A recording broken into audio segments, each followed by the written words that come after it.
No kyllä mun mielestä Aitopinnalla kokemus näkyy tämmöisissä hommissa. Että se oli niin selvää, mitä tehdään ja kaikki meni mun mielestä tosi hyvin. No me ollaan Kokkolassa ja Kirkonmäellä ja tähän tehtiin semmoinen kattoremontti, että se ensiksi pestiin kaikki epäpuhtaudet pois. Sen jälkeen siihen tuli joku suoja-aine ja sen jälkeen pinnotettiin 2 kerrosta. No yhteistyöhän sujuu Aitopinnan kanssa tosi hyvin, että sieltä tuli aina ilmoitus, milloin ne tulee ja mitä tehdään. Ja koko operaatio kesti 3 päivää ja kaverit, jotka oli katolla, niin käytti hyviä turvavarusteita, olivat hyvin kiinni. Se oli ammattimaista.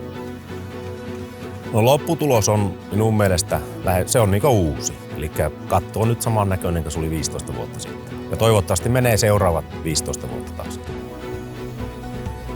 Kyllä mä koen, että mä oon saanut rahalle ihan 100% vastineen. Olen tyytyväinen.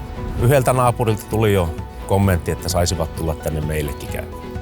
Ei mitään muuta kuin kiitokset Aitopinnan porukalle hyvästä työstä.